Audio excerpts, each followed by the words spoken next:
क्या मांगा? बोले यदंतवत, जो नाशवान है वो मैंने मांगा। अविनाशी परमात्मा से मैंने नाशवान वस्तुएं मांगी। ये मेरा अविवेक है, मेरा ज्ञान है। और ये ध्रुव जी कह रहे हैं। इसलिए ध्रुव जी के इस अनुभव को हमें भी अपने जीवन में उतारना चाहिए। हम भी यही करते हैं, पूजा तो अविनाशी की करते हैं, लेकिन उस अविनाशी परमात्मा की पूजा करके मांगते क्या है? बोले नाशवान वस्तु, धन दे दो, वस्तु दे दो, ये कर दो, वो कर दो। जो कुछ मांगोगे वो सब नाशवान है, एक दिन सब नष्ट हो जाएगा। साधन तो मैंने बहुत उत्तम बनाया, लेकिन हमारा साध्य हीन था।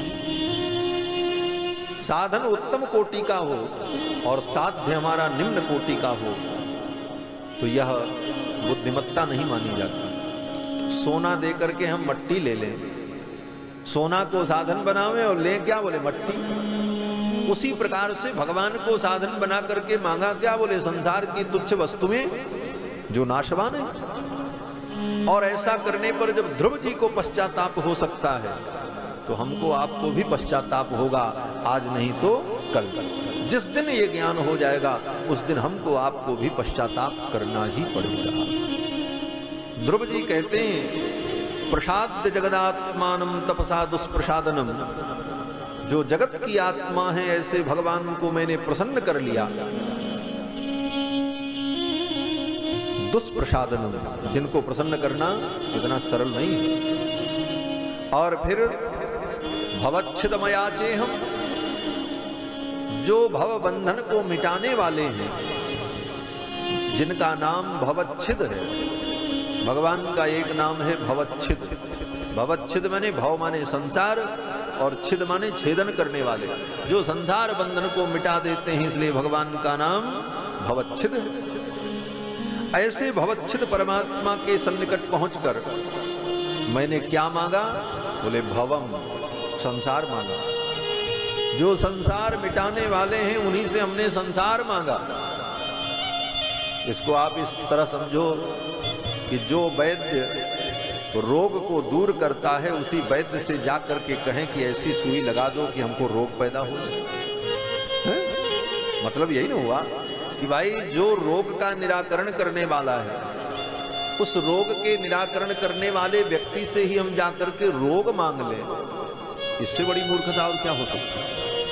इसलिए ध्रुव जी कहते हैं कि भवच्छिदमयाचे हम भवम भाग्य विवर्जिता, भव बंधन को मिटाने वाले परमात्मा से मैंने भव का बंधन ही मांगा, क्योंकि मेरा दुर्भाग्य था। भवम भाग्य विवर्जिता, लेकिन अब तो मांग चुके थे, इसलिए इसको तो भोगना ही है। और फिर ध्रुव जी आए, पिताजी ने स्वागत किया और पिताजी ने राज सिंहासन पर बैठा करके इनका राज्याभिषेक कर दिया। ध्रुव जी महाराज राजा हुए और फिर धर्म पूर्वक ध्रुव जी महाराज ने 36,000 वर्ष राज्य किया। ये भगवान के परम भक्त श्री ध्रुव जी महाराज 36,000 वर्ष राज्य करते हैं। और जब वृद्धावस्था आई तो अपना राज्य अपने पुत्र को देकर उत्तराखंड में तप करने के लिए चले। बद्रीनाथ धाम में जाकर के इन्होंने तप किया, भगवान की आराधना की और इनके लिए भगवान ने दिव्य विमान भेजा। विमान आया, उस विमान में बैठे हुए जो वैमानिक पुरुष थे, विमान के जो परिचालक थे, उन परिचालकों ने ध्रुव जी से कहा कि भो भो राजन सुभद्रम ते वाचम नो वहित शृणु। हे राजन, आप मेरी बात को सावधानी पूर्वक सुने। 5 वर्ष की अवस्था में आपने जिन प्रभु श्री हरि को प्रसन्न किया था, हम उन्हीं के सेवक हैं और उन्हीं की आज्ञा से ये विमान लेकर के आए हैं और अब आपको उनके पास चलना। ध्रुव जी महाराज ने उस विमान के परिचारकों को प्रणाम किया, विमान की परिक्रमा की और विमान में बैठने चले। विमान में जब बैठने चले तो एक देवता सामने प्रकट हुए। देवता ने हाथ जोड़ करके कहा, मेरी भी बात सुन लो। ध्रुव जी ने कहा आप कौन हैं? तो उस देवता ने कहा मैं मृत्यु देवता हूं। बोले मृत्यु देवता? बोले हाँ, ये मृत्यु लोक है। इस मृत्यु लोक से बिना मरे कोई नहीं जा सकता, सबको मृत्यु का मुख देखना पड़ेगा तभी इस लोक से कोई बाहर जाएगा। इसका नाम ही मृत्यु लोक है। लेकिन हे राजन, आप भगवान के परम भक्त हैं, मैं आपका स्पर्श नहीं कर सकता, मेरे अंदर साहस नहीं है। लेकिन मृत्युलोक की मर्यादा के लिए आप स्वयं कृपा करके मेरा स्पर्श कर दो, जिससे मृत्युलोक की मर्यादा बची रहे। और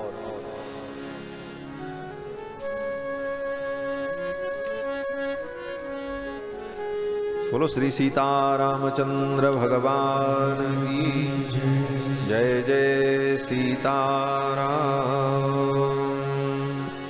भज राधे राधे गोविंद गोविंद राधे। भज राधे राधे गोविंद गोविंद राधे। भज राधे राधे गोविंद गोविंद राधे। भज राधे राधे गोविंद गोविंद राधे। भज राधे राधे गोविंद गोविंद राधे। भज राधे राधे गोविंद गोविंद राधे। गोविंद राधे गोपाल राधे। गोविंद राधे गोपाल राधे। गोविंद राधे गोपाल राधे। गोविंद राधे गोपाल राधे। राधे राधे गोविंद गोविंद राधे। भज राधे राधे गोविंद गोविंद राधे। भज राधे राधे गोविंद गोविंद राधे। भज राधे राधे गोविंद गोविंद राधे। राधे राधे गोविंद गोविंद राधे। भज राधे राधे गोविंद गोविंद राधे। गोविंद राधे गोपाल राधे। गोविंद राधे गोपाल राधे। गोविंद राधे गोपाल राधे। गोविंद राधे गोपाल राधे। भज राधे राधे गोविंद गोविंद राधे। भज राधे राधे गोविंद गोविंद राधे। भज राधे राधे गोविंद गोविंद राधे। भज राधे राधे गोविंद गोविंद राधे। राधे राधे गोविंद गोविंद राधे। भज राधे राधे गोविंद गोविंद राधे। गोविंद राधे गोपाल राधे। बोलो श्री गोविंद भगवान की जय। फिर से मृत्यु देवता के मस्तक का स्पर्श किया और सीधे विमान में बैठ गए। श्री मैत्रेय जी महाराज कहते हैं मृत्योर मूर्धनि पदम दत्वा, मृत्यु के मस्तक पर पैर देकर ध्रुव जी महाराज विमान में बैठे। इसका मतलब बोले भगवान की भक्ति के द्वारा मृत्यु को भी जीता जा सकता है, ये सिद्ध हुआ। अर्थात ध्रुव ने मृत्यु को भी जीत लिया।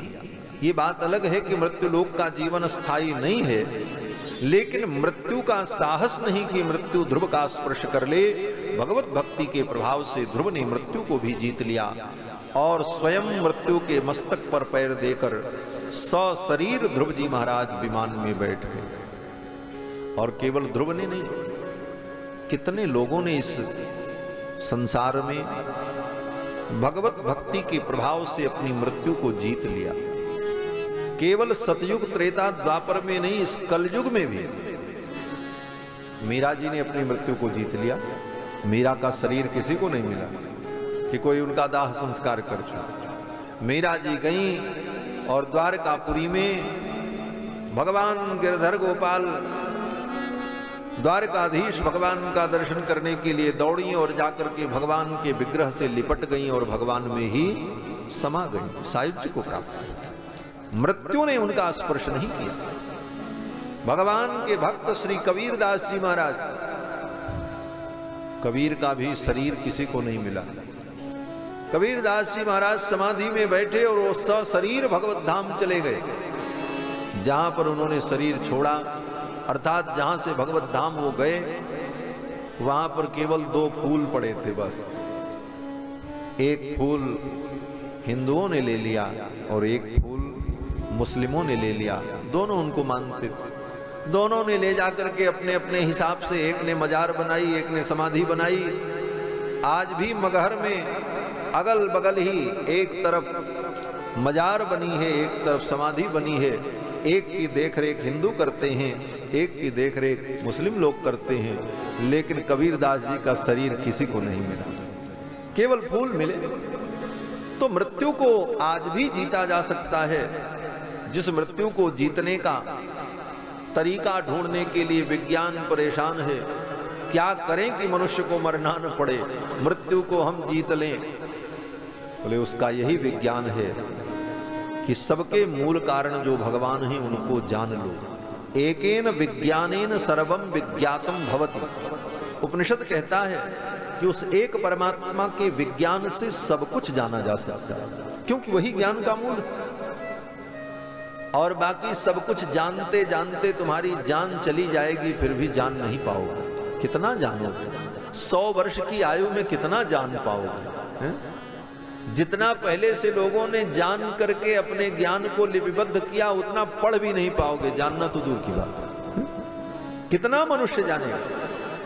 और जो जानने का प्रयास चल रहा है, मंगल पर क्या है, शनि ग्रह पर क्या है, ब्रह्मांड में क्या, बोले सब जाते जाते जानते जानते अभी अरबों खरबों वर्ष लगेगा, फिर भी पूरे ब्रह्मांड का ज्ञान किसी को नहीं हो सकता। बोले तब, बोले एक को केवल जान लो। बोले किसको? बोले ये सारा ब्रह्मांड जिसके अंदर विद्यमान है। वो कौन है? बोले भगवान है। इसीलिए वेदों ने कहा एकेन विज्ञानेन सर्वम विज्ञातम भवति। उस एक परमात्मा के विज्ञान से सब कुछ जाना जा सकता है। यथा एकेन मृत्पिंडेन सर्वम मृण्मयम विज्ञातम भवति। जिस प्रकार ये संपूर्ण पृथ्वी मिट्टी की है और मिट्टी के द्वारा निर्मित लाखों करोड़ों घड़े रखे हों, तो एक मिट्टी का घड़ा उठा करके आपने देख लिया ये मिट्टी का है, तो अब जितने घड़े हैं सब घड़े को देखने की जरूरत नहीं है, आपको ज्ञान हो गया सब मृण्मय है, सब मिट्टी के। तो उसी प्रकार एकेन विज्ञानेन सर्वम विज्ञातम भवति। एक परमात्मा के विज्ञान से संपूर्ण सृष्टि के परमाणु परमाणु का विज्ञान होगा। बोले महाराज इतना ज्ञान कैसे हो जाएगा?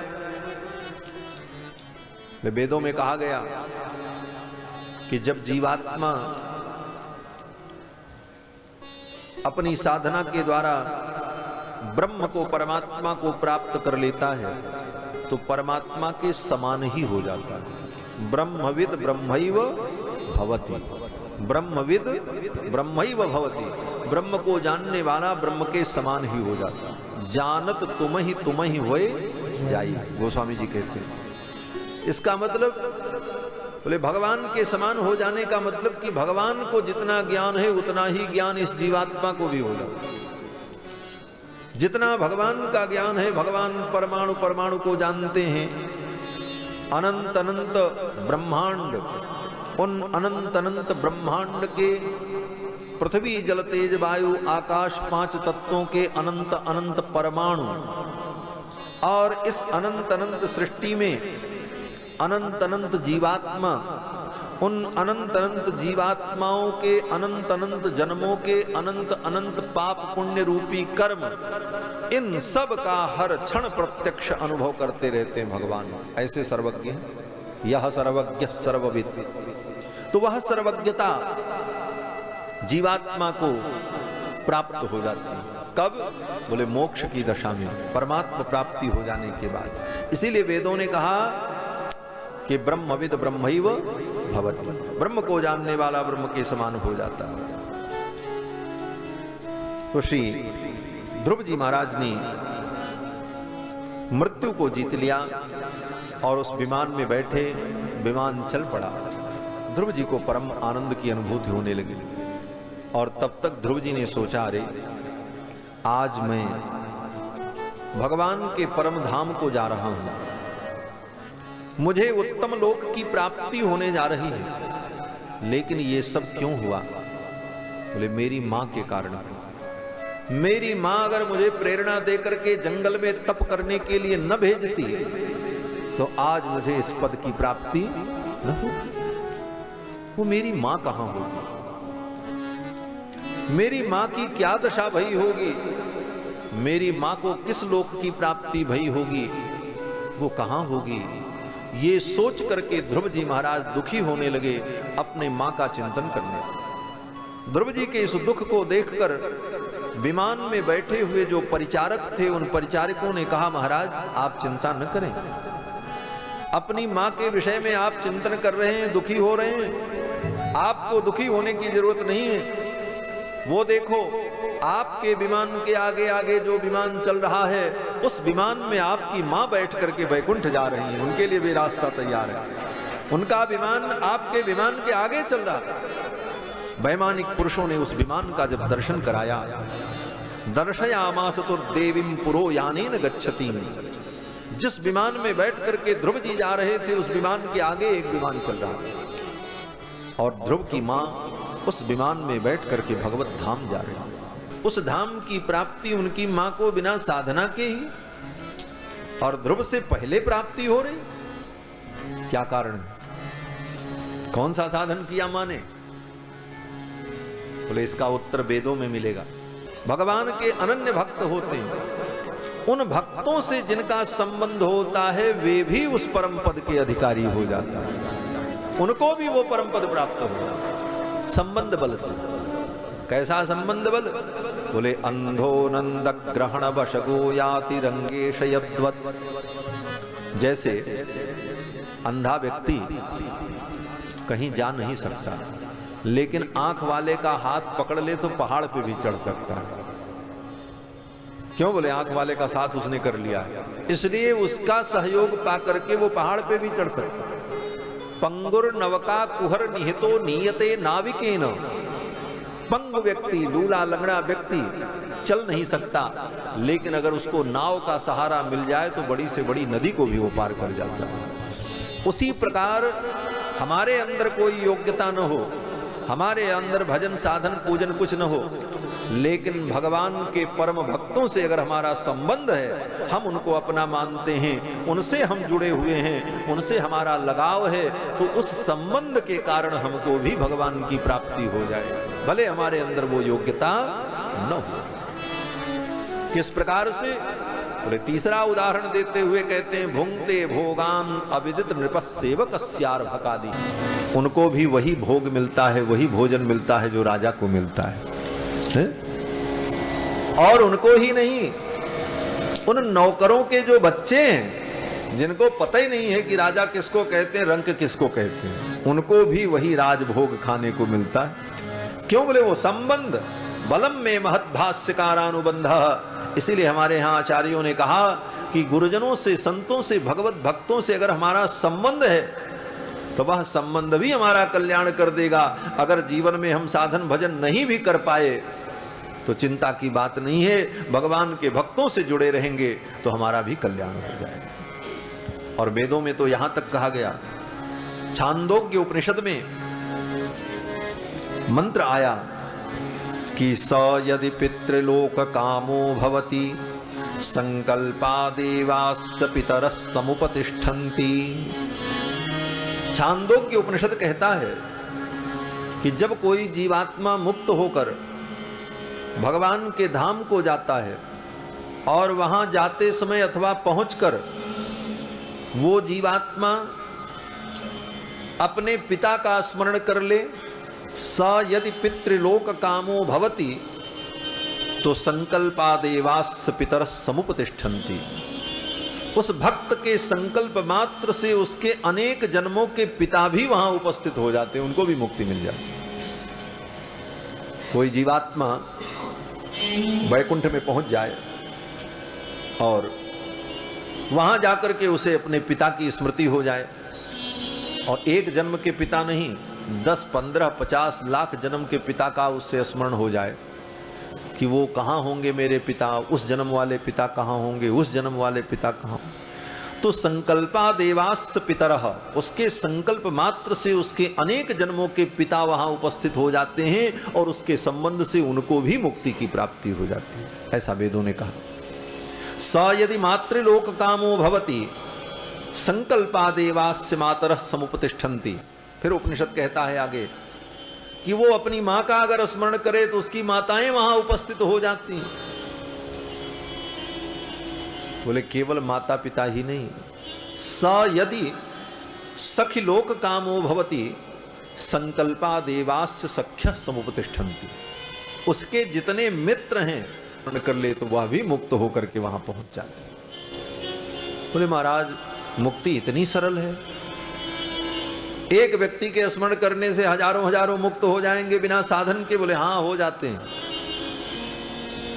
मुक्ति भगवत कृपाजन्य है, और कितना भी प्राणी मुक्त हो जाएं फिर भी ये सृष्टि चलती रहती है। लोग कहते हैं महाराज इतने लोग मुक्त हो रहे हैं अनादिकाल से, कितने जीवों को मुक्ति मिल रही है, और एक एक बार में आप बता रहे हो थोक थोक में मुक्त होते हैं। उसने अपने अनेक जन्मों के पिता का स्मरण किया, सब मुक्त हो गए। तो इतने इतने जीवों को जब मुक्ति मिल रही है तो अब तक तो सृष्टि समाप्त हो जानी चाहिए थी, सब मुक्त हो जाते। बोले समाप्त क्यों नहीं हुई? बोले कभी समाप्त नहीं होगी। कारण बोले जीव की संख्या कितनी है? बोले अनंत है। और अनंत संख्या का मतलब क्या होता है? बोले अनंत संख्या सदा अनंत ही रहती है। अर्थात जैसे गणित के 4 सिद्धांत हैं, गुणा भाग और जोड़ना घटाना, 4 प्रक्रिया होती है गणित में, और संख्याओं को संख्याओं से जोड़ा घटाया जाता है, गुणा भाग किया जाता है। तो संख्या में अंतिम संख्या जो होती है उसको अनंत संख्या कहते हैं। तो अनंत संख्या में गणित की कोई भी प्रक्रिया अगर की जाए तो उसका परिणाम क्या होगा? बोले अनंत ही होगा। कल्पना करो कि अनंत संख्या को अनंत संख्या से गुणा कर दें तो गुणनफल क्या होगा? बोले अनंत। अनंत संख्या से अनंत संख्या को घटा देंगे फिर भी क्या बचेगा? अनंत। अनंत को अनंत से विभाजित करने पर भी अनंत ही आएगा। तो ये जीव भी अनंत है। अनंत होने के कारण अनंत काल से अनंत काल तक अनंत अनंत जीव मुक्त होते रहेंगे, फिर भी अनंत अनंत जीवों के द्वारा अनंत अनंत सृष्टि चलती रहेगी। ये अनंत का सिद्धांत है। ये सृष्टि भी नहीं खत्म होगी क्योंकि ये भगवान की लीला विभूति है। तो इस प्रकार से मुक्ति का वर्णन किया। ध्रुव जी महाराज भगवत धाम को प्राप्त हो गए, उनकी मां को भी मुक्ति की प्राप्ति हुई। इस कथा के बाद श्री सुखदेव जी महाराज ने राजा परीक्षित को इन्हीं के वंश में उत्पन्न होने वाले राजा अंग का चरित्र सुनाया। अंग नाम के एक बड़े प्रतापी राजा हुए, बड़े धर्मात्मा थे। लेकिन महाराज अंग का बेटा जो था उसका नाम बेन। ये बेन बड़ा पापी।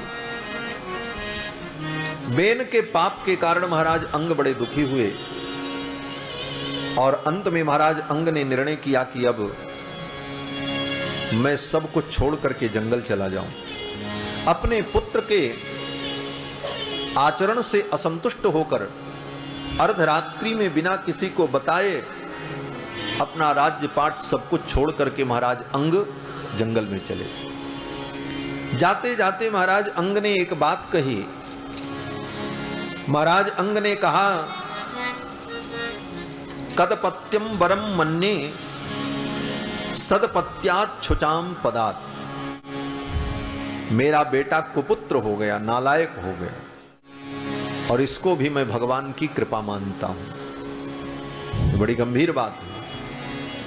महाराज अंग कहते हैं कि मेरा बेटा नालायक हो गया, यह भी भगवान की बहुत बड़ी कृपा है। बोले इसमें क्या कृपा है? महाराज अंग कहते हैं कि मेरे नालायक बेटे ने मेरे मन को भगवान के चरणों में लगा दिया। अगर मेरा बेटा बहुत लायक होता तो मेरा मन उसी में लगा रहता, मेरा मन भगवान की ओर न जाता। लेकिन मेरे नालायक पुत्र ने मेरे मन को संसार से हटा करके भगवान के चरणों में लगा दिया। इसलिए इसको भी मैं भगवान की कृपा ही मानता हूं। भगवान ने बड़ी कृपा की जो मेरे पुत्र को नालायक बना दिया। अर्थात ऐसी विपरीत परिस्थिति में भी सकारात्मक चिंतन करना यही भक्त का स्वरूप है। जीवन में विपत्ति आवे, दुख आवे, तो उसमें भी भगवान की कृपा का अनुभव करो। कुछ भी है वो भगवान की कृपा है। इसलिए भक्तों ने कहा कि विपत्ति नहीं रघुबर की दाया, और भोग भोगाय छुड़ावत माया। भक्तों का यही अनुभव है कि अगर विपत्ति आती है तो भक्त यही अनुभव करते हैं, ये विपत्ति नहीं है, ये भगवान की दया है। बोले ये कैसी दया है? बोले भोग भोगाए छुड़ावत माया। भगवान भोग को भोगा करके माया से निवृत्ति दिला रहे हैं, माया से छुटकारा दिला रहे हैं। तो उसमें भी ऐसा सोच लेना चाहिए। महाराज अंग ने ऐसा ही चिंतन किया, सब कुछ छोड़ करके जंगल में चले गए। अंग के चले जाने के बाद ब्राह्मणों ने राजा अंग के पुत्र बेन को राजा बना दिया। बेन जब राजा बना, सिंहासन पर बैठा, तो राजगद्दी पर बैठते ही बेन ने घोषणा कर दी, ये सब बंद करो। न यष्टव्यम न दातव्यम, न कोई दान करेगा न कोई यज्ञ करेगा। न यष्टव्यम न दातव्यम न होतव्यम द्विजाः क्वचित इति निवारयत धर्मम भेरी घोषेण सर्वसा। नगाड़ा बजवा करके, डुग्गी पिटवा करके राजा बेन ने घोषणा कर दी कि ये सब धर्म कर्म बंद करो। न कोई यज्ञ करेगा, न दान करेगा, न हवन करेगा, ये सब बंद। बोले महाराज ऐसा क्यों? राजा बेन ने कहा हमारा राज्य धर्म निरपेक्ष राज्य होगा, हमारे राज्य में धर्म का कोई स्थान नहीं होगा, ये सब बंद करो। ये सब फालतू फंड की बातें मेरे राज्य में नहीं होंगी। देखो धर्म अधर्म सब के बीज अनादि है। आज अगर कोई कुछ कर रहा है तो नया नहीं कर रहा है, पहले भी हो चुका है, सब अनादि है। यही अनादित्व का सिद्धांत है हमारा, सब कुछ अनादि। नया कोई कुछ कर ही नहीं सकता, सब के सूत्र पहले से विद्यमान हैं। तो राजा बेन ने कहा मेरे राज्य में धर्म का कोई स्थान नहीं होगा, ये सब बंद करो। ब्राह्मणों ने कहा महाराज अनादिकाल से ये सब होता आया है, आप इसे क्यों बंद करवा रहे हैं?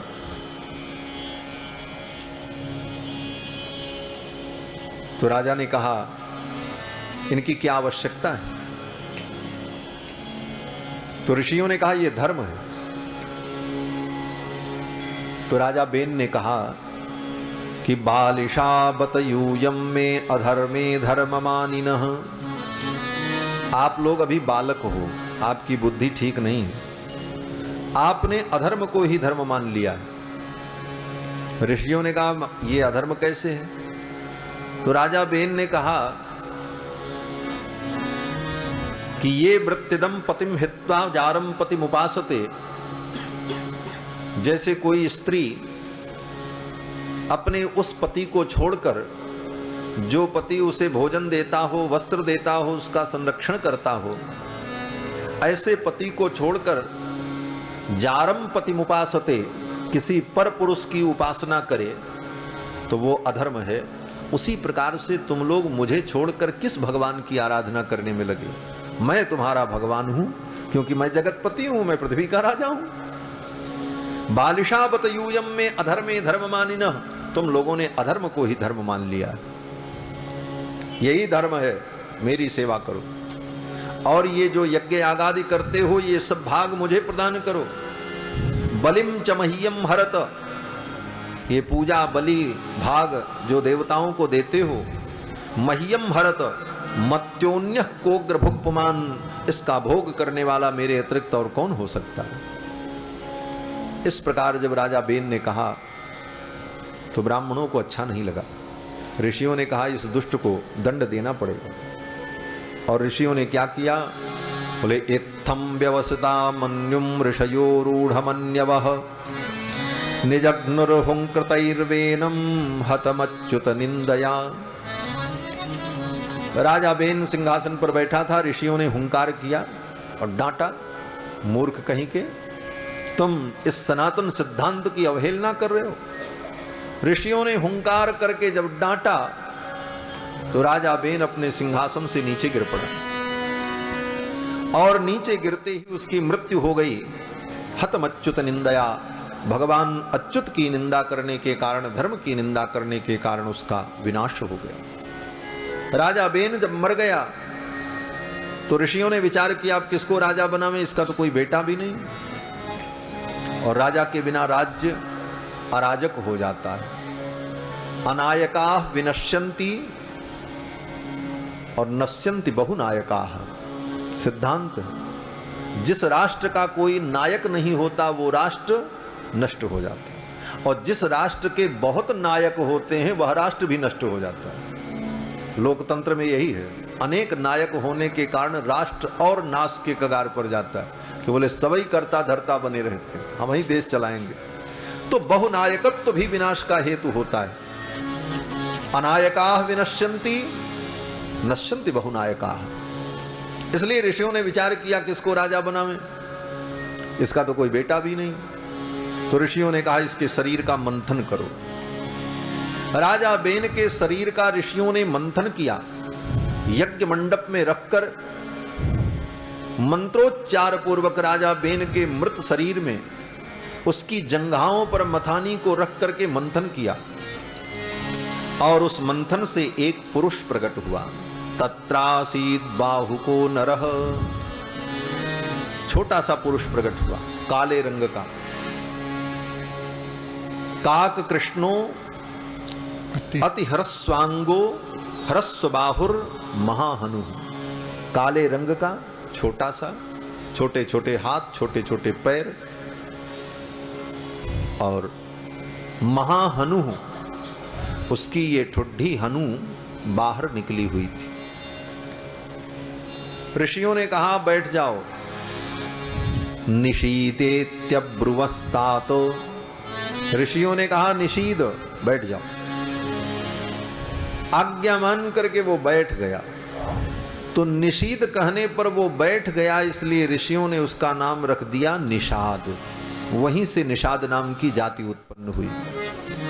निषीदेत्यब्रुवस्तात निषादस्ततो भवत, वही पुरुष आदि पुरुष है निषाद, जिससे निषाद प्रजातियां उत्पन्न। ऋषियों ने कहा ये निषाद जो उत्पन्न हुआ इसको जंगल का राजा बना दो। राजा के क्षेत्र में जंगल भी आता है, जंगल और नगर दोनों राजा के ही अधीन होते। तो ऋषियों ने कहा कि जंगल का राजा इसे बना दो। तो निषाद को जंगल का राजा बना दिया। और नगर का राजा किसको बनाया जाए? तो फिर ऋषियों ने राजा बेन के शरीर का मंथन किया, लेकिन इस बार राजा की भुजाओं का मंथन किया। राजा बेन की भुजा पर मथानी को रखकर ऋषियों ने जब मंथन किया तो बाहुभ्याम मध्यमानाभ्याम मिथुनम समपद्यत, भुजाओं का मंथन करने पर राजा बेन की भुजा से एक जोड़ा प्रकट हुआ, एक कपल प्रकट हुआ, मिथुनम समपद्यत। और वो जोड़ा कौन? बोले एक पुरुष एक स्त्री। और वो पुरुष कोई साधारण पुरुष नहीं, अपितु भगवान नारायण का ही अवतार हो गया राजा बेन की भुजाओं से। भगवान नारायण ही पृथु के रूप में प्रकट हुए और स्त्री के रूप में लक्ष्मी अर्ची देवी प्रकट हुई राजा बेन की भुजाओं से।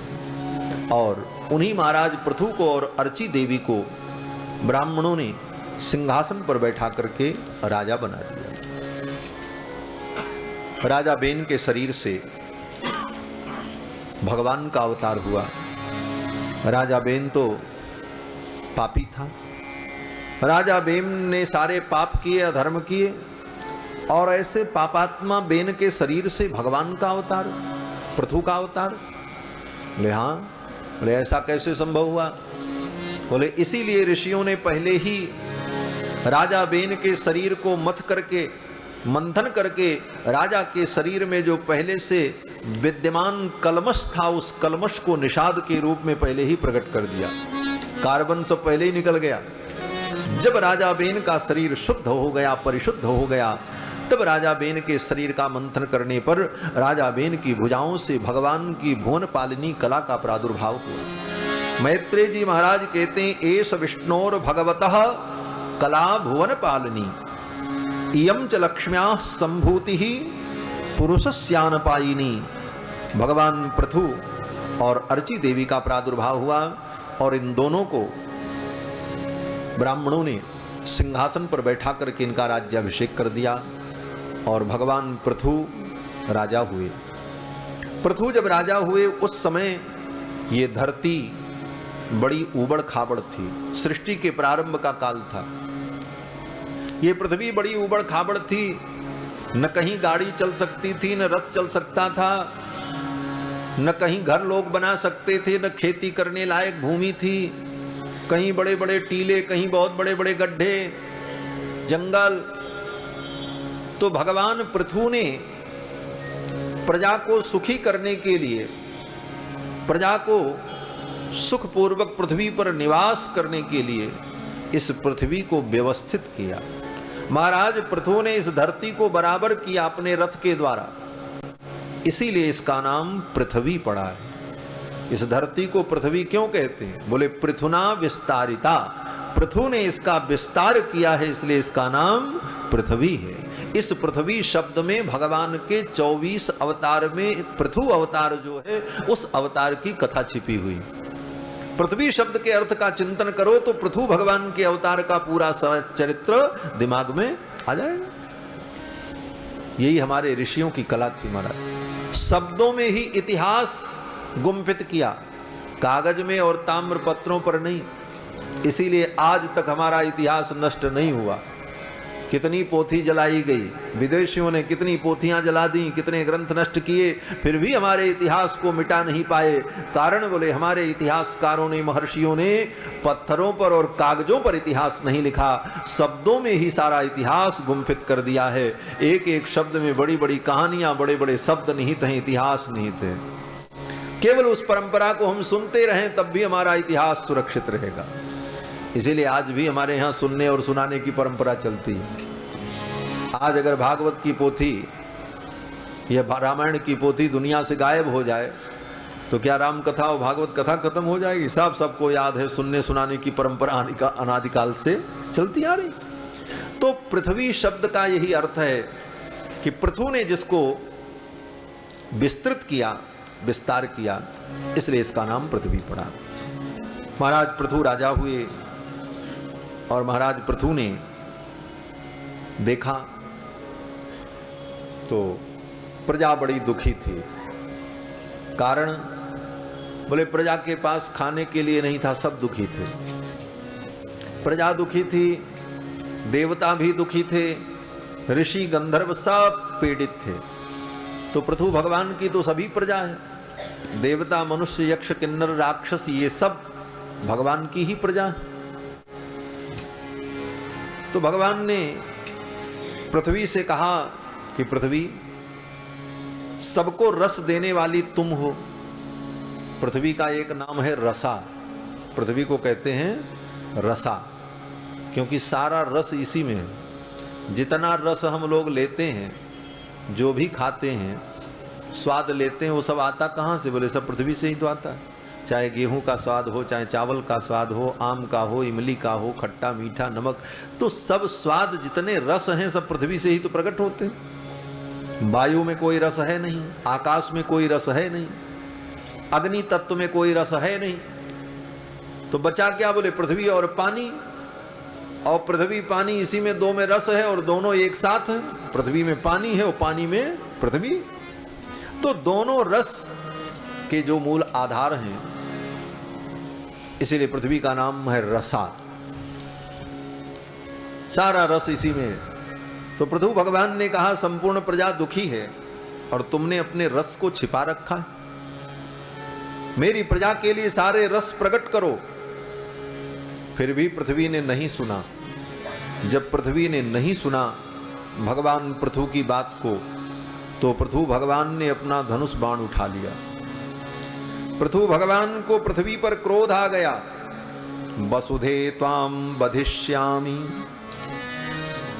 भगवान पृथु ने कहा है वसुधे मैं तेरा वध कर दूंगा, तुझे मार डालूंगा। वसुधे त्वाम बधिष्यामि मच्छासन परांगमुखीन, मेरे शासन से परांगमुख होकर तुम मेरी प्रजा को दुख दे रही हो, मैं तुम्हें मार डालूंगा। पृथ्वी को मारने के लिए भगवान उद्यत हो गए। क्यों? बोले अपने पुत्रों के दुख को भगवान देख नहीं सके। बोले पृथ्वी तो भगवान की पत्नी है भूदेवी। बोले अपनी पत्नी पर नाराज हो गए। बोले हाँ, कभी कभी ऐसा होता है, पत्नी बहुत प्यारी होती है लेकिन बच्चे को खाना न दे तो बाप कहते हैं अरे क्या कर रही हो, हम इतना मेहनत से कमाते हैं, हमारा बच्चा भूखा रहेगा, खाना नहीं दोगी तो तुमको घर से भगा देंगे, है?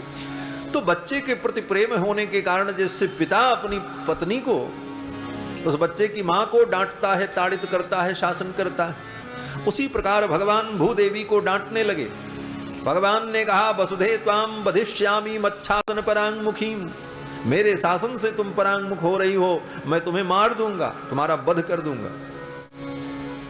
तो पृथ्वी ने भी कहा आप इतने नाराज हो रहे हो, आप मुझे मार दोगे, मैं जान रही हूं आप समर्थ हो, आपके लिए असंभव नहीं है, लेकिन आपने ये सोचा कि जब पृथ्वी को मार दोगे, हमें आप मार दोगे, तो ये आपकी प्रजा कहां रहेगी? ये जिस प्रजा के लिए आप इतने परेशान हो, ये प्रजा कहां रहेगी? जैसे कोई बाप, कोई पिता अपनी पत्नी को डांटने लग जाए कि तुम मेरे बच्चे को भोजन नहीं दे रही हो, तुम निकल जाओ मेरे घर से, भाग जाओ। तो पत्नी कहेगी मैं चली जाऊंगी, तो ये रोटी बना के कौन खिलाएगा तुमको और तुम्हारे बेटे को? यही नहीं जवाब देगी। तो पृथ्वी ने भी यही जवाब दिया, आप मुझे मार दोगे तो आप कहां रहोगे, आपके बेटे कहां रहेंगे? तो भगवान बड़े गुस्से में थे। भगवान ने कहा आत्मयोग बले नेमाम धारयिष्याम्यहं प्रजाः, मैं अपने आत्मयोग के द्वारा, अपने बल के द्वारा मैं दूसरी पृथ्वी बना लूंगा, दूसरी पृथ्वी प्रकट कर लूंगा, लेकिन तुम्हें मैं दंड दूंगा। बोले जैसे पत्नी ज्यादा जब आप सवाल करे कि रोटी कौन बना के देगा, तो पति कहेगा जाओ हम दूसरी ले आएंगे, तब बोले उस स्थिति में क्या होगा? बोले तब पत्नी को चुप होना पड़ेगा, भाई गड़बड़ हो जाएगा, हम गए तो दूसरी आ जाएगी, इसलिए जाना ठीक नहीं। पृथ्वी ने कहा महाराज ऐसा मत करो, आप मुझे मत मारो, हम तो आपके बच्चों के लिए सब करने को तैयार हैं। आत्मयोग बले नेमाम धारयिष्याम्यहं प्रजाः। फिर तो पृथ्वी ने कहा कि ठीक है, आप अपनी प्रजा को बुलाओ और जो चाहिए मुझसे दोहन कर लो, मैं गाय बन करके प्रकट हो जाती हूं। तो पृथ्वी गाय बन करके प्रकट हो गई। पृथ्वी गाय के रूप में प्रकट हो गई और भगवान से कहा कि जिसको जो चाहिए मेरा दोहन कर लो।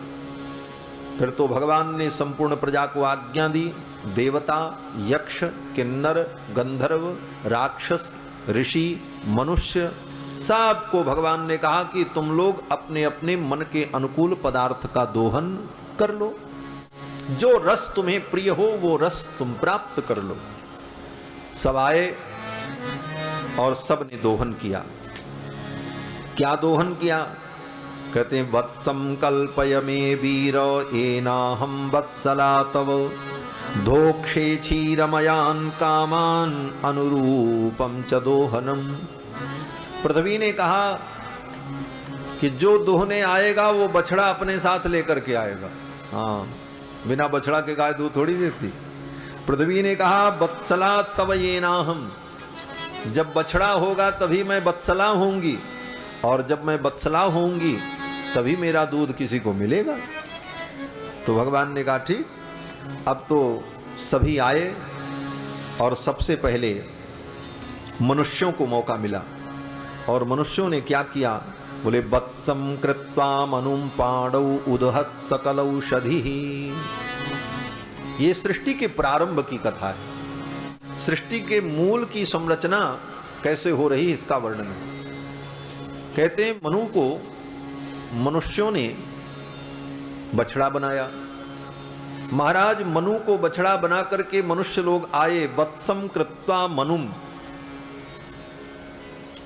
पृथ्वी ने कहा था कि बछड़ा भी ले आना और दूध दुहने वाला बर्तन भी ले आना, हाँ तब न दूध दुहोगे।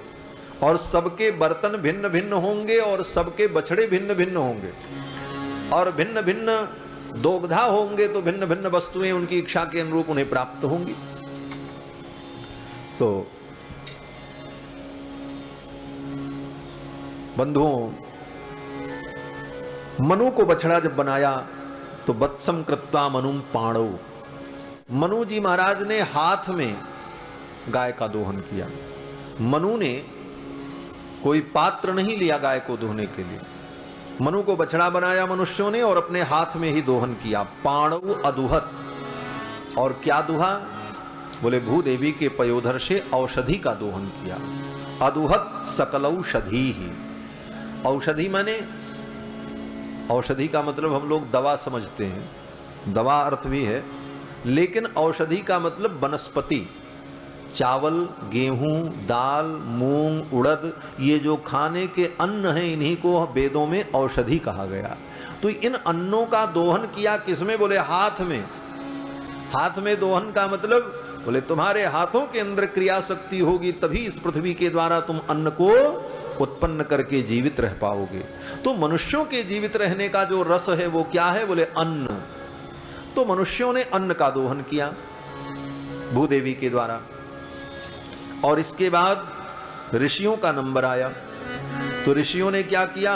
बोले वत्सम बृहस्पतिम कृत्वा, ऋषियों ने देवगुरु बृहस्पति को बछड़ा बनाया और पश्यत छंदोमयम शुचि, ऋषियों ने छंद का दोहन किया। छंद माने वेद, वैदिक छंदों को, मंत्रों को पृथ्वी के द्वारा दोहन करके प्राप्त किया। इसके बाद देवताओं का नंबर आया। कृत्वा वत्सम सुरगणा इंद्रम सोम मधु दुहन, देवताओं ने इंद्र को बछड़ा बनाया और भूदेवी के पयोधर से सोम रस का दोहन किया। सोम मधु दुहन, और किसमें? बोले हिरण्यमयेन पात्र, सोने के पात्र में देवताओं ने सोम रस का दोहन किया। ये सोम रस बड़ा पवित्र पदार्थ होता है। आजकल सोमरस का मतलब लोग शराब समझते हैं, और जो लोग इस तथ्य को नहीं जानते वो लोग बड़े धड़ल्ले से कहते हैं अरे देवता लोग भी तो सोमरस पीते थे, वेदों में लिखा है, भागवत में लिखा है। लेकिन पहले भागवत पढ़ो, वेद पढ़ो, तब समझ में आएगा सोमरस क्या है। देवताओं ने सोमरस का दोहन किया। सोमरस एक पवित्र औषधि होती है, एक वनस्पति होती है जो हिमालय में ही प्राप्त होती है, जिसका वर्णन वेदों में है। सोमो अस्माकम ब्राह्मणानाम राजा, वो सोम नाम की औषधि को ब्राह्मणों का राजा माना गया। वो ब्राह्मणों का अधिदेवता है। और उस सोम नाम की लता का, औषधि का वैशिष्ट क्या होता, विशेषता क्या होती?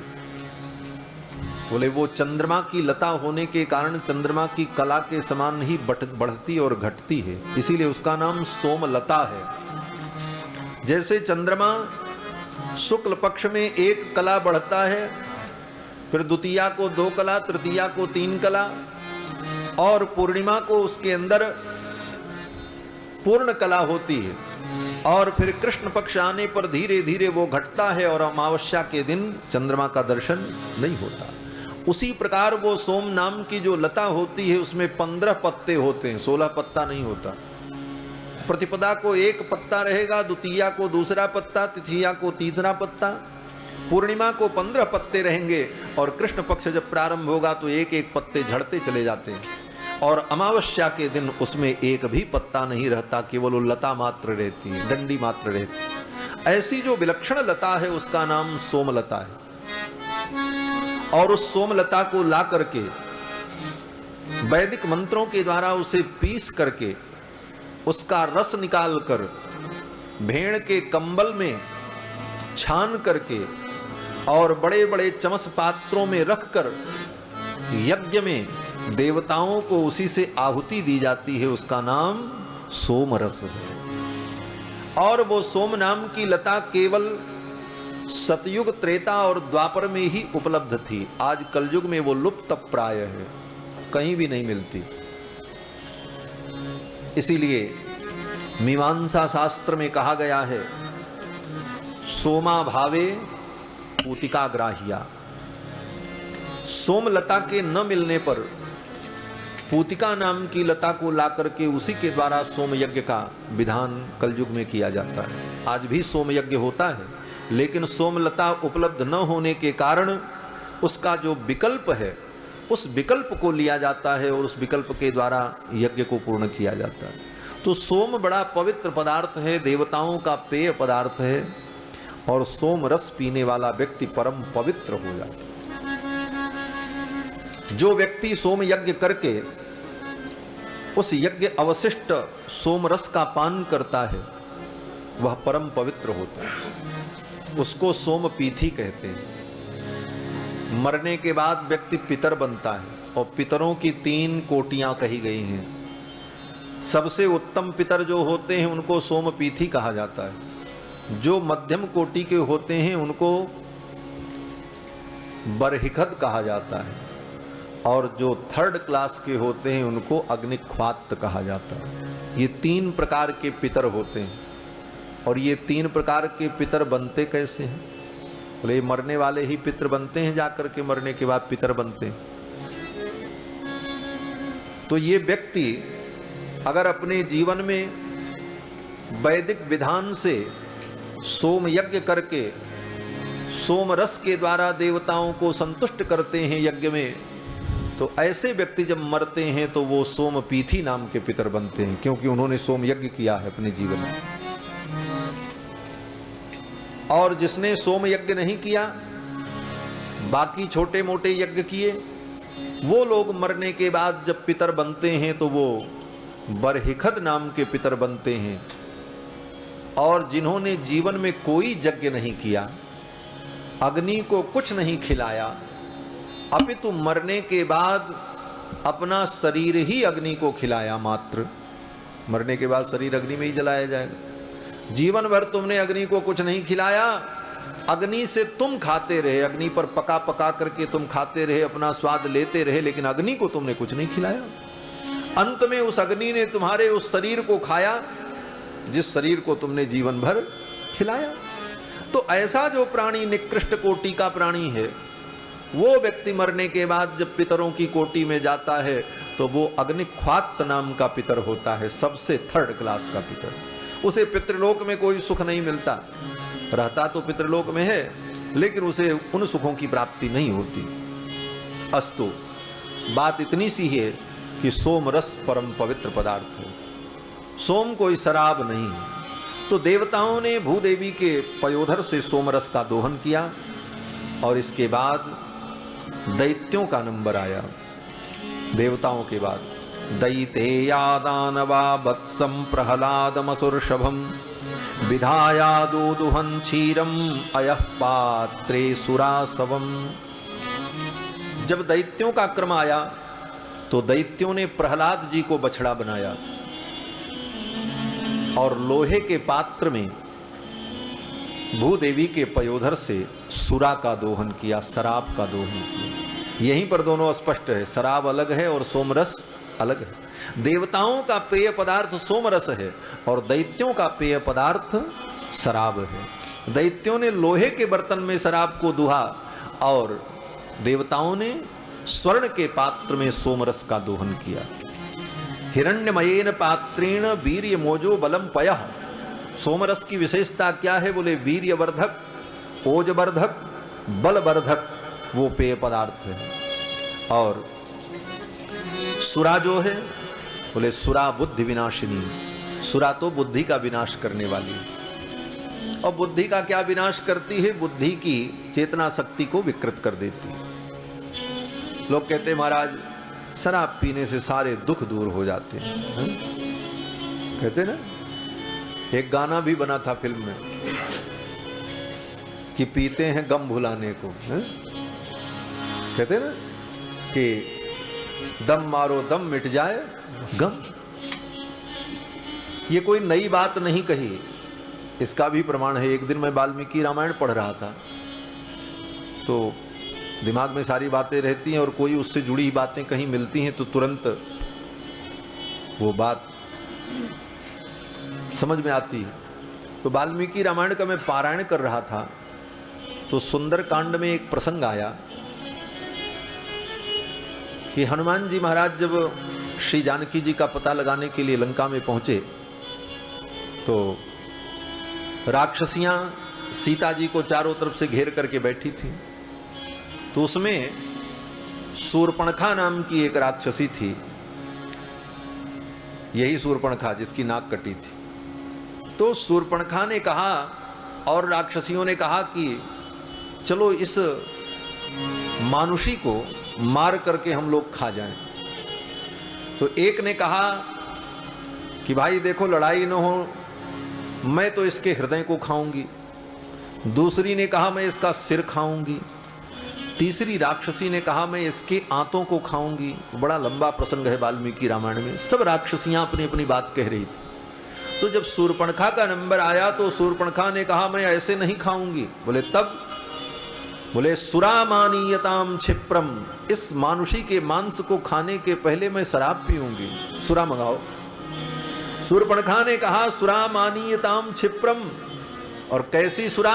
बोले सर्व शोक विनाशिनी, जो समस्त प्रकार के शोकों का विनाश कर देती है। तो सर्व शोक विनाशिनी सुरा किसके लिए होती? बोले दैत्यों के लिए। दैत्यों ने कहा, शूर्पणखा ने कहा कि सुरामानीयताम क्षिप्रम सर्व शोक विनाशिनी। उसी पंक्ति का अनुवाद आज की फिल्मी दुनिया वालों ने कर दिया, पीते हैं गम भुलाने को। शूर्पणखा ने भी यही कहा कि सुरा ले आओ, सुरा पीने पर जो शोक है वो नष्ट हो जाता है, शोक विनाशिनी है ये। और मानुषीम मांस मास्वाद्य, इस मानुषी के मांस को मैं खा करके नृत्यामोथ निकुंभिलाम, निकुंभिला नाम की इस वेदी पर मैं नृत्य करूंगी, नाचूंगी। तो शराब पीने पर बुद्धि विकृत हो जाती है और सोमरस परम पवित्र है। इस प्रकार सभी लोगों ने अपने अपने मन के अनुकूल पदार्थ का दोहन किया। गंधर्वों का नंबर आया तो गंधर्वों ने कमल के पात्र में, कमल के पत्ते के पात्र में गंधर्वों ने मधु का दोहन किया। हनी, शहद, ये गंधर्वों का पेय पदार्थ है। गंधर्व मधु पीते हैं, तो उन्होंने मधु का दोहन किया। इस प्रकार सभी लोगों ने, देवता ने, दैत्यों ने, पितरों ने, सब ने अपने अपने मन के अनुकूल पदार्थों का दोहन किया। संपूर्ण प्रजा सुखी हो गई, आनंदित हो गई। इसके बाद महाराज पृथु ने अनेक यज्ञ किया है। महाराज पृथु ने अनेक अश्वमेध यज्ञ किए। इनके अश्वमेध यज्ञ के घोड़े को इंद्र ने एक बार चुरा लिया और चुरा करके लेकर के जा रहे थे। तो ऋषियों ने देख लिया। ऋषियों ने कहा देखो तुम्हारे घोड़े को इंद्र चुरा रहे हैं। तो पृथु के पुत्रों ने जाकर के युद्ध किया और इंद्र को जीत करके उस घोड़े को छुड़ा करके लाए। इसलिए पृथु महाराज के पुत्रों का नाम विजिताश्व हुआ है, जिन्होंने जीत करके अश्व को छीन करके ला करके यज्ञ को पूर्ण कराया, इसलिए इनका नाम विजिताश्व पड़ा। फिर जब यज्ञ मंडप में उस घोड़े को बांधा तो मौका पाकर के इंद्र ने फिर चुरा लिया। और वेश कैसा बनाया? बोले साधु के वेश में आए। कल मैंने कथा में कहा था कि ये साधु वेश इतना पवित्र वेश है, इस वेश का आश्रय लेकर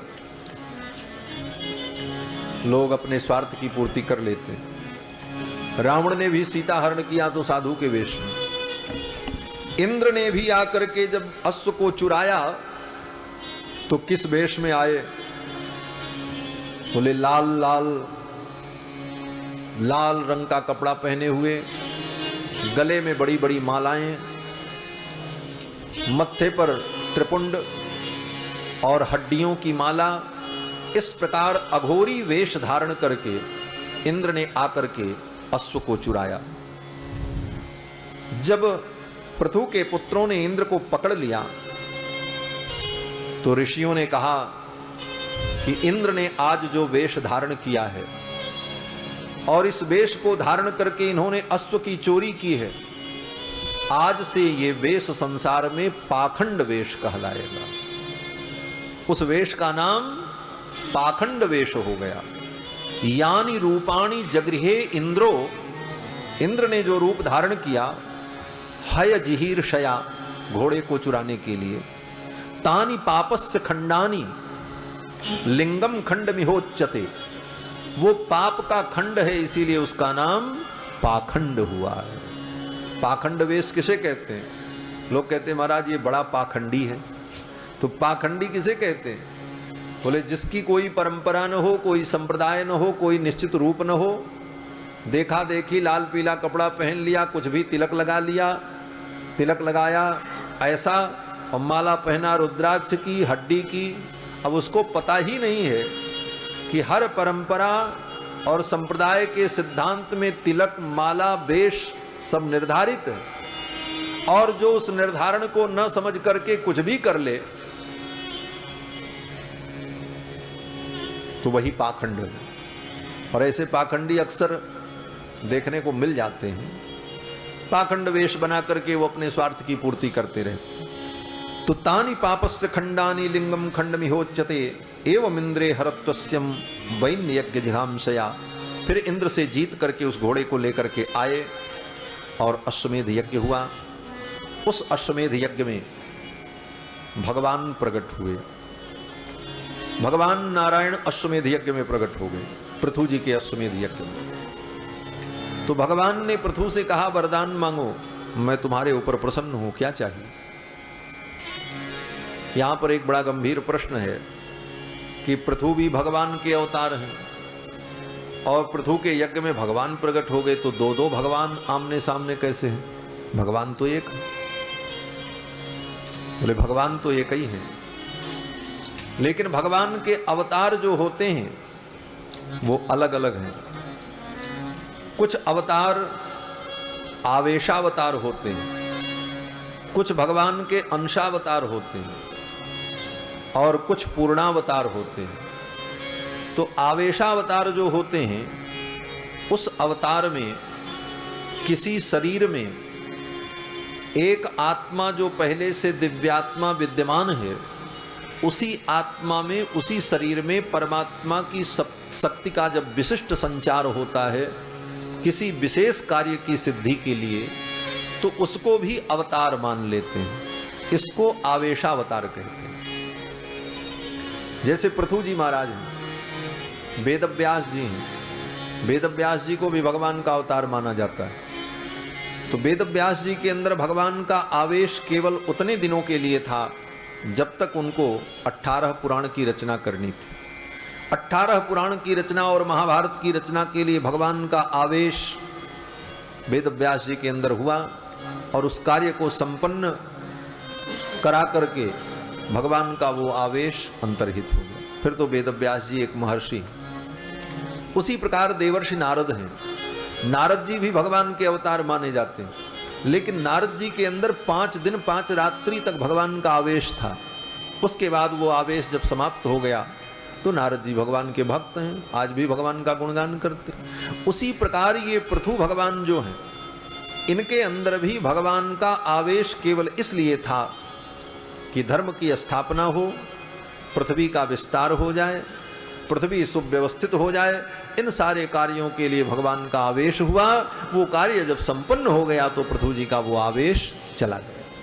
फिर तो पृथु जी भगवान के भक्त हैं और पृथु ने अनेक यज्ञ किया है। पृथु के यज्ञ में भगवान प्रकट हो गए और पृथु जी ने भगवान की स्तुति की। भगवान ने प्रसन्न होकर के कहा वरदान मांगो, क्या चाहिए? तो पृथु जी ने बड़ा विलक्षण वरदान मांगा। पृथु जी ने कहा हे प्रभु, आप यही वरदान दे दीजिए कि मेरे कानों में 10,000 कान की शक्ति आ जाए। क्या मांगा? कि कानों में 10,000 कान की शक्ति आ जाए। भगवान सोचने लगे, दुनिया में बहुत से भक्त हमको मिले, कोई मकान मांगता है, कोई दुकान मांगता है, ये तो बड़ा विचित्र भक्त है, ये 10,000 कान मांगता है। कहता 10,000 कान की शक्ति दे दो। भगवान ने पूछा, ये 10,000 कान की शक्ति लेकर के तुम क्या करो? तो पृथु ने कहा कि न काम ये नाथ तदप्यहम क्वचिन्न यत्र युष्मच्चरणाम्बुजासवः महत्तमांतर हृदयान मुखच्युतो विधत्स्वकर्णायुत एष मे वरः। मेरे कानों में 10,000 कान की शक्ति आ जाएगी तो मैं आपकी निरंतर कथा सुनता रहूंगा। इन 2 कानों से मैं आपकी कथा को सुनता हूं, फिर भी मुझे तृप्ति नहीं होती। 10,000 कान की शक्ति मिलेगी तो खूब हम आपकी कथा सुनेंगे। सोचो इस कथा की कितनी महिमा है कि पृथु जी महाराज ने भगवान की कथा सुनने के लिए 10,000 कान का वरदान मांगा और हम अपने 2 कानों का भी उपयोग नहीं कर पा रहे हैं। और पृथु जी को अपने 2 कान से संतोष नहीं था। 10,000 कान हो जाए तो हमको भगवान की कथा सुने। और वास्तव में भगवान के चरित्र को सुनकर के तृप्त न होना यह बहुत बड़ा गुण है। भगवान की कथा सुनकर के हृदय में तृप्ति न हो तो समझ लो आप भगवान के भक्त हो। और जो भगवान की कथा सुनकर के तृप्त हो गया, उसे तृप्ति मिल गई कि अब तो हमने सुन लिया, आप क्या सुने? बोले वो इस रस को समझा ही नहीं।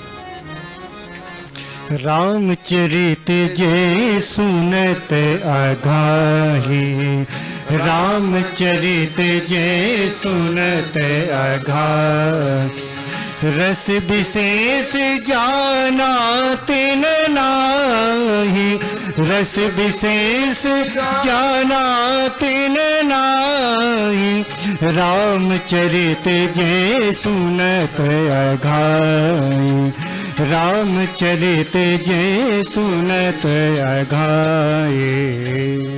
भगवान के चरित्र को जो अघा गया सुन करके, भगवान के चरित्र को सुन करके जो तृप्त हो गया, रस विशेष जाना तिन नाही, वो रस को समझा ही नहीं ये रस क्या है।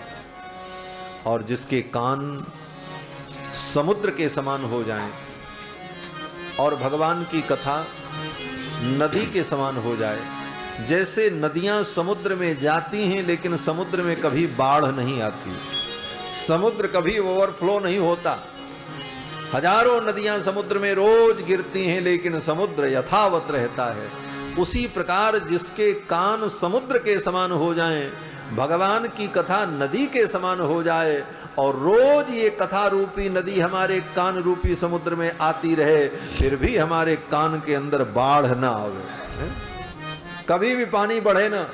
बोले तब, बोले ऐसे जो श्रोता होते हैं उनके हृदय में भगवान निवास करते हैं महाराज, उनके हृदय में भगवान का आवास होता है। जिनके श्रवण समुद्र समान, जिनके श्रवण समुद्र समान, कथा तुम्हारी सुभग सरिनाना, कथा तुम्हारी सुभग सरिना, भरहि निरंतर होहि न पूरे, भरहि निरंतर होहि न पूरे, तिनके ही तुम कह गहरू, तिनके ही तुम कह गरूर, तिनके ही तुम कहीं गहरूर। जिनके श्रवण समुद्र समाना, कथा तुम्हारी सुभग सरिनाना, भरहि निरंतर हो ही न पूरे, तिनके ही तुम कह गृह रूरे। ये वाल्मीकि जी ने भगवान श्री राम से ही कहा है। चित्रकूट में राम जी ने पूछा हम कहाँ रहें, हमारे लिए कौन सा स्थान बढ़िया होगा जहां पर हम कुटी बनावें। तो वाल्मीकि जी ने हंसते हुए कहा महाराज आप कहां कहां रहते हो मैं बताऊं। तो भगवान ने कहा बताओ। वाल्मीकि जी ने कहा जिसके कान समुद्र के समान हो और जिस आपकी कथा सरिता के समान हो और निरंतर जैसे सरिताएं समुद्र में जाती हैं फिर भी समुद्र कभी भरता नहीं, उसी प्रकार से जिसका हृदय आपकी कथा सुनकर के कभी तृप्त न होता हो, ऐसे हृदय में आप निवास करते हो। पृथु जी का चरित्र बड़ा विस्तृत चरित्र है। एक दिन श्री पृथु जी महाराज के यहाँ घूमते घूमते भगवान सनत कुमार आए। सनक सनंदन सनातन सनत कुमार। महाराज पृथु ने इन चारों कुमारों का बड़ा स्वागत किया। ब्रह्मा जी के पुत्र सनक सनंदन सनातन सनत कुमार ये सदा 5 वर्ष के ही रहते हैं। देखत बालक बहुकालीना, देखत बालक बहुकालीना, देखत बालक बहुकालीना, ब्रह्मानंद सदा नयनीना, ब्रह्मानंद सदा, ब्रह्मानंद सदा नयनीना, ब्रह्मानंद सदा नयनीना। देखत बालक बहुकालीना, देखत बालक बहुकालीना, देखत बालक बहु। देखने में ये चारों बालक हैं लेकिन बड़े पुराने हैं महाराज। ब्रह्मा जी के पुत्र हैं, इनके बाद शंकर जी पैदा हुए हैं, बाकी सृष्टि बाद में हुई है, सबसे बड़े हैं। ये चारों भाई घूमते हुए आ गए। महाराज पृथु ने इनका स्वागत किया और स्वागत करने के बाद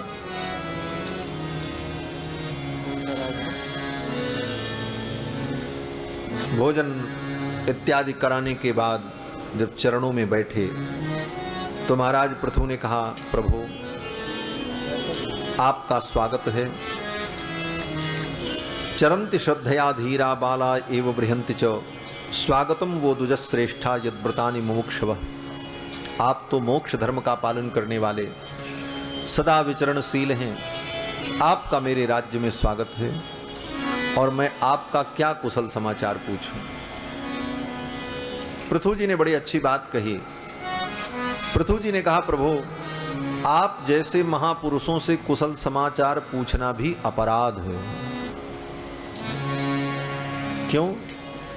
पृथु जी कहते हैं, भवत्सु कुशल प्रश्न आत्मा रामेषु नेष्यते।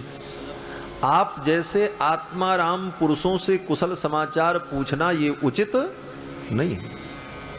कुशल समाचार किससे पूछना चाहिए? बोले अपने से छोटों का कुशल पूछा जाता है। अपने से छोटे जो आवे तो उनसे पूछो सब ठीक तो है, बढ़िया से हो। और जो अपने से बड़े हैं, श्रेष्ठ हैं, ऐसे लोगों से कुशल नहीं पूछा जाता, वो अशिष्टता मानी जाती है हमारे। लेकिन आजकल एक व्यवहार चल गया, छोटे भी बड़ों से पूछते हैं, हाँ आप ठीक हो ना, तो कहते हैं हाँ ठीक है। बोले इसको हमारे यहाँ अशिष्टता माना जाता है। बड़ों का कुशल समाचार छोटों को नहीं पूछना चाहिए, छोटों का कुशल क्षेम बड़े पूछे। और फिर ऐसे आत्माराम जो आत्माराम पूर्ण काम परम निष्काम हैं, उनका कुशल क्षेम कोई सामान्य व्यक्ति पूछे तो ये तो उपहास का विषय है। कोई बहुत बड़े ज्ञानी महापुरुष हो और उनसे कोई साधारण व्यक्ति, संसारी व्यक्ति कहे महाराज आप ठीक तो हो, तुम बताओगे कौन ठीक है कौन नहीं ठीक है, तुमको ये पूछने का अधिकार है।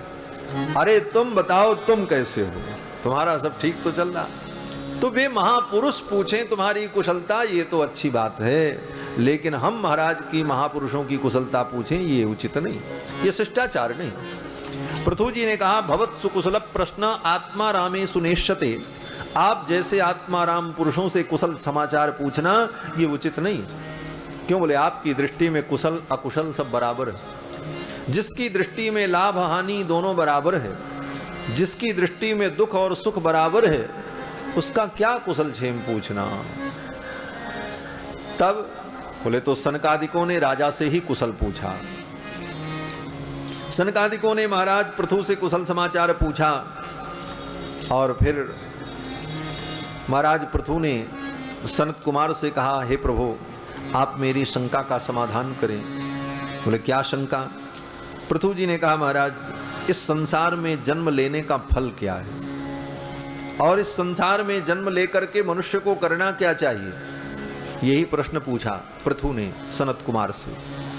तो तो सनत कुमार ने उत्तर दिया, साधु पृष्ठम महाराज।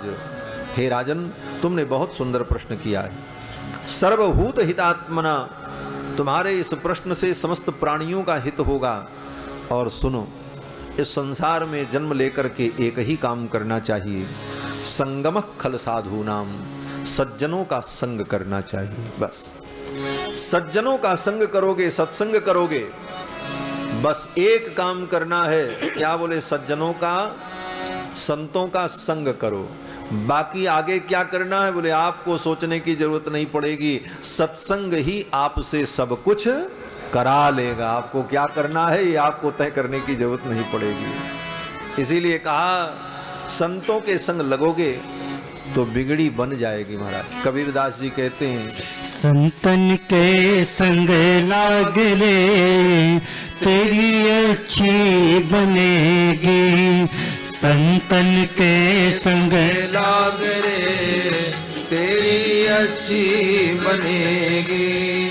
संतन के संग लाग रे तेरी अच्छी बनेगी।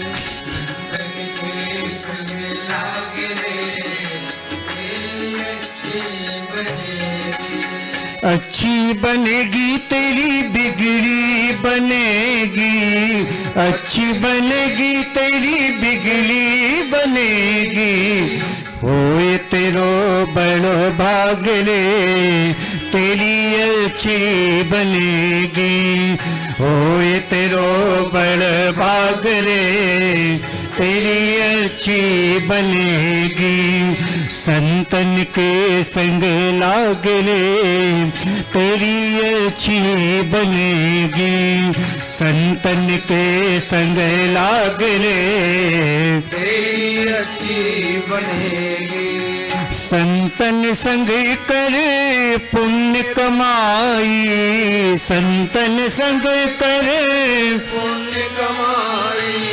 संतन संग कर पुण्य कमाई। संतन संग कर पुण्य कमाई। राम चरण अनुराग रे तेरी अच्छी बनेगी।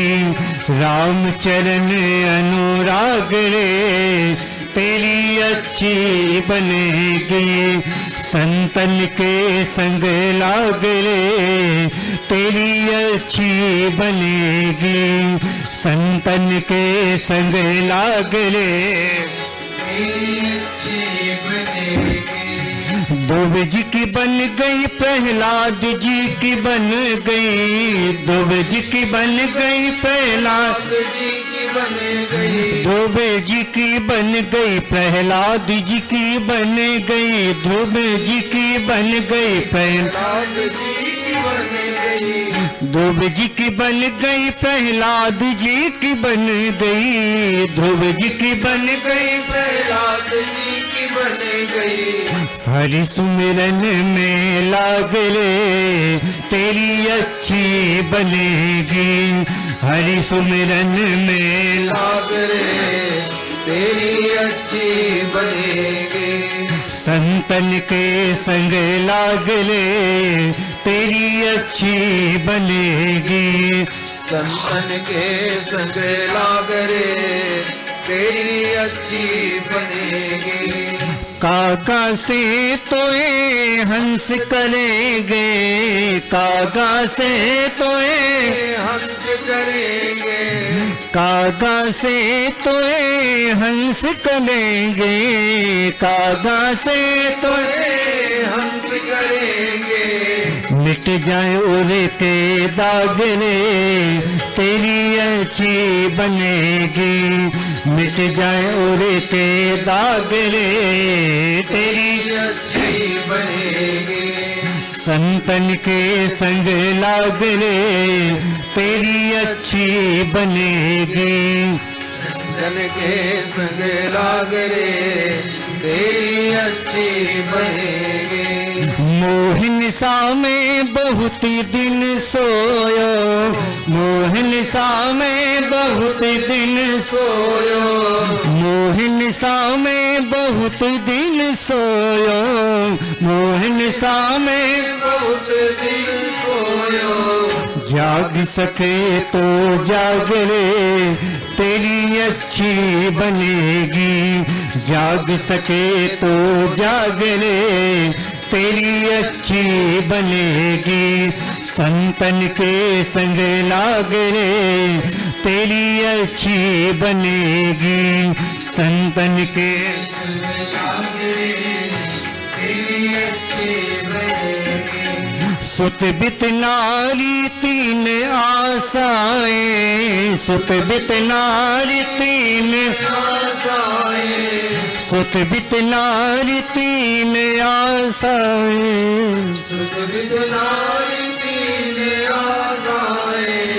त्याग सके तो त्याग रे तेरी अच्छी बनेगी, त्याग सके तो त्याग रे तेरी अच्छी बनेगी। संतन के संग लाग रे तेरी अच्छी बनेगी, संतन के संग लाग रे तेरी अच्छी बनेगी। कहत कबीर राम सुमिरन में, कहत कबीर राम सुमिरन में, राम सुमिरन में, राम सुमिरन में, सुमिरन में, राम सुमिरन में। कहत कबीर राम सुमिरन में, कहत कबीर वीर राम सुमिरन में।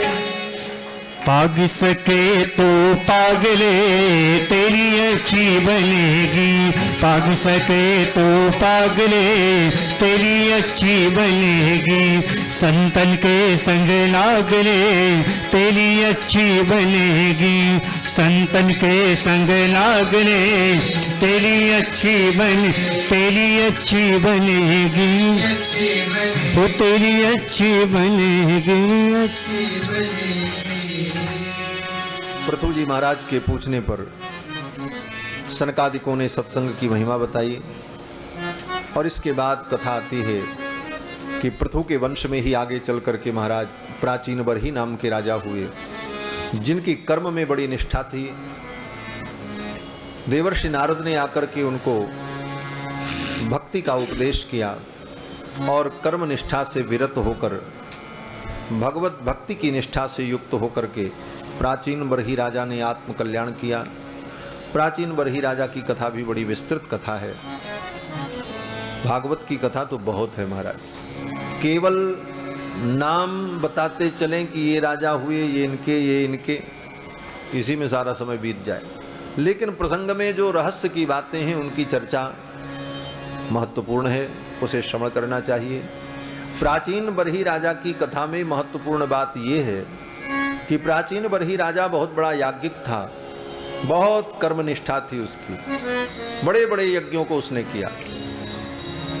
नारद जी आए और नारद जी ने कहा इन कर्मों के द्वारा केवल अंतःकरण का प्रक्षालन होता है, और अंतःकरण का प्रक्षालन हो जाने पर हृदय में भक्ति दृढ़ हो तब जीव का कल्याण होता है। और नारद जी ने प्राचीन बरही राजा को भक्ति का उपदेश देकर कर्म से विरत किया, और फिर प्राचीन बरही राजा ने नारद जी के बताए हुए मार्ग पर चलकर तप के द्वारा, भगवत भक्ति के द्वारा भगवान को प्राप्त किया, परम गति को प्राप्त किया। फिर आगे श्री सुखदेव जी महाराज ने राजा परीक्षित को मनु जी के दूसरे पुत्र प्रियव्रत के वंश का वर्णन किया। प्रियव्रत का वंश भी बड़ा पवित्र वंश। प्रियव्रत के पुत्र आग्निद्र हुए, आग्निद्र के पुत्र महाराज नाभि हुए, और नाभि के पुत्र महाराज ऋषभदेव हुए, ऋषभदेव के पुत्र श्री भरत जी महाराज हुए।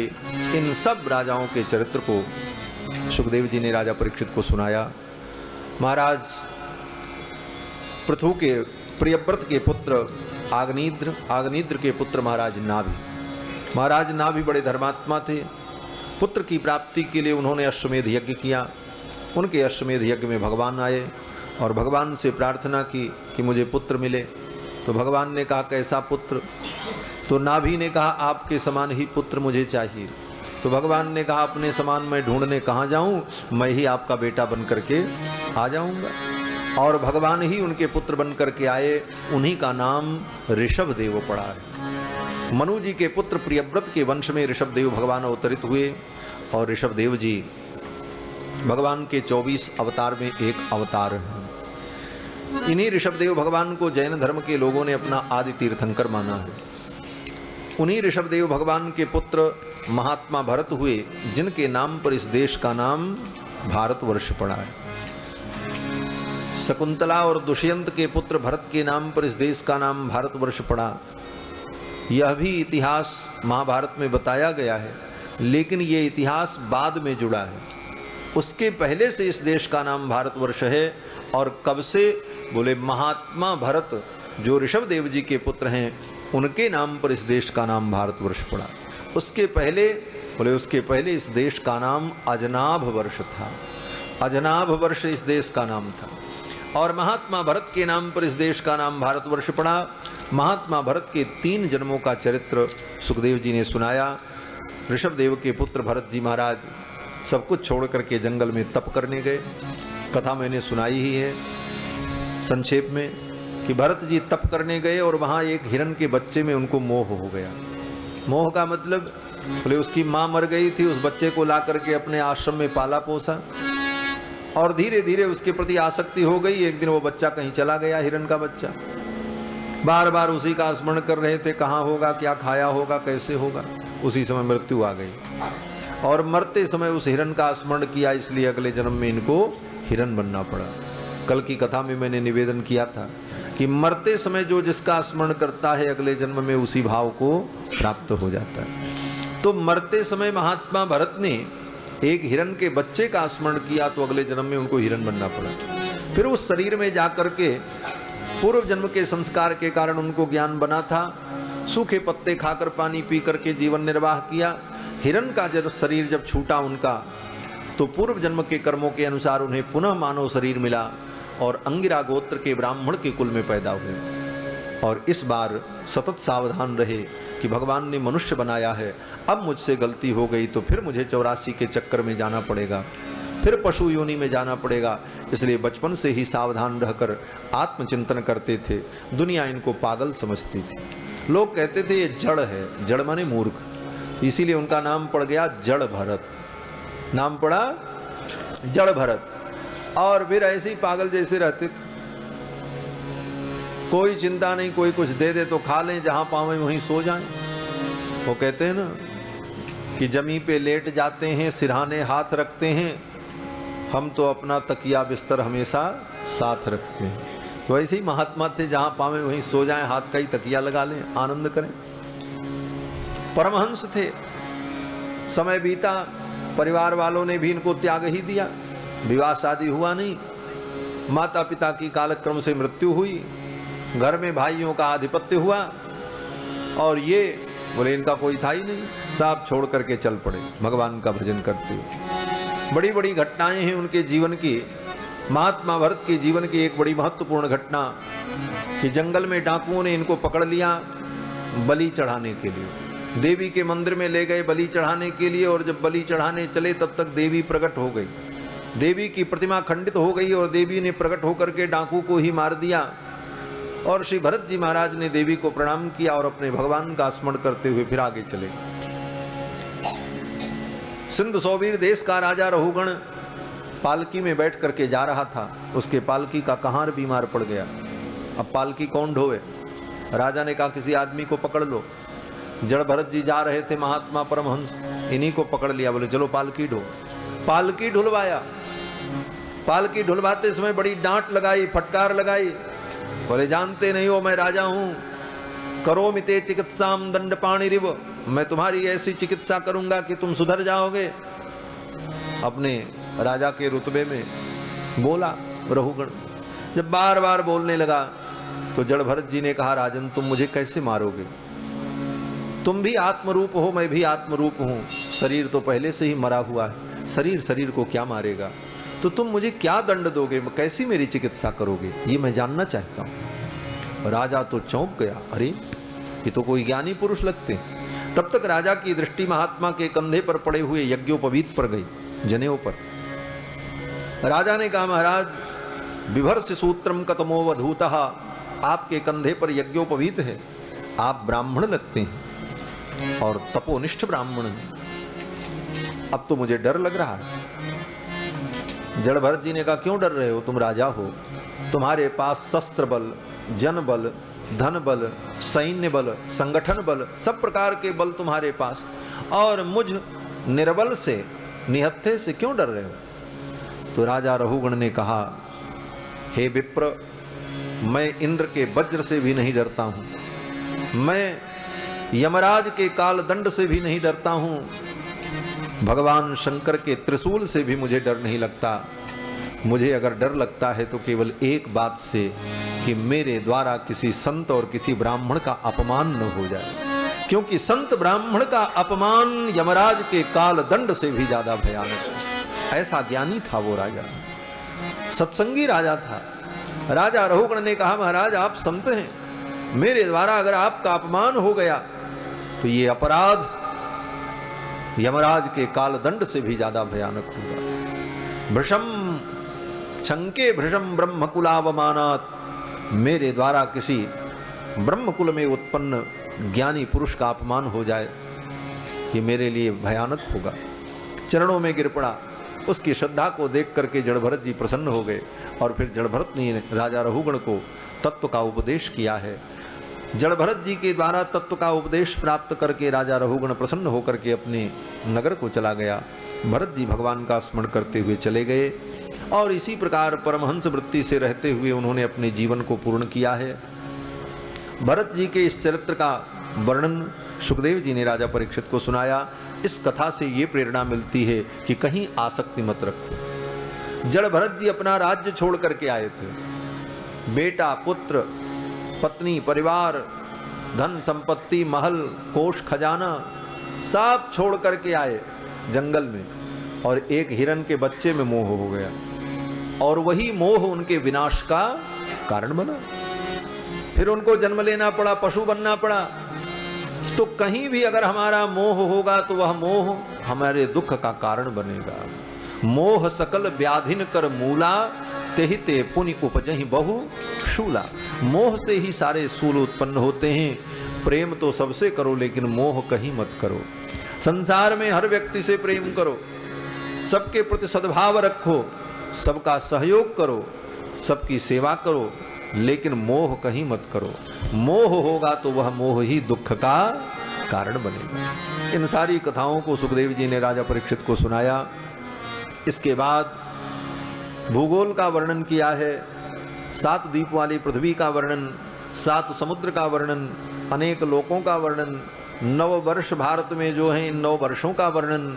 इसके बाद 21 प्रकार के नरक का वर्णन, कौन नरक कहाँ है, कौन सा पाप करने पर कौन से नरक की प्राप्ति होती है, ये सब वर्णन करके सुखदेव जी ने राजा परीक्षित को सुनाया। नरक का भय देखकर, नरक की यातनाओं को सुनकर के महाराज परीक्षित जब डर गए कि इन पापों से बचने का उपाय क्या है, तो सुखदेव जी ने अजामिलोपाख्यान सुनाया। सुखदेव जी कहते हैं अजामिल बहुत बड़ा पापी था, लेकिन भगवान नाम का आश्रय लेकर भगवान का नाम संकीर्तन करके वो समस्त पापों से मुक्त हो गया और उसे परम धाम की प्राप्ति हो गई। बुला रहा था अपने बेटे को नारायण नारायण, और भगवान के पार्षद उसकी रक्षा करने के लिए आए, क्योंकि भगवान का नाम बड़ा उदार है। आप प्रेम से लो, चाहे बिना प्रेम से, कैसे भी भगवान का नाम लोगे तो भगवान का नाम आपका कल्याण कर देगा। भाय कुभाय अनख आलसहु, नाम जपत मंगल दिश दशहु। भाव से कुभाव से कैसे भी नाम लिया जाए तो भगवान का नाम जीव का मंगल करता है। इन सारे चरित्रों को सुखदेव जी ने राजा परीक्षित को सुनाया है। तो आगे की चर्चा हम लोग कल के सत्र में करेंगे। आज के सत्र का यहीं पर विराम करते हैं। 8:30 बज गए हैं। कल की कथा में भगवान श्री कृष्ण का जन्म महोत्सव भी मनाना है। कल चतुर्थ दिवस है। कल की कथा में भगवान श्री कृष्ण का जन्म महोत्सव होगा, और उसके पहले प्रहलाद जी का चरित्र, भक्त गजेंद्र का चरित्र, ये सब चरित्र कल की कथा में हम सभी लोग श्रवण करेंगे। आज के सत्र का यहीं पर विराम। बोलिए श्री सीतारामचंद्र भगवान की जय। श्री सुखदेव भगवान की जय श्री वेदव्यास भगवान की जय। श्रीमद्भागवत ज्ञान यज्ञ की जय जय जय श्री राधे श्याम।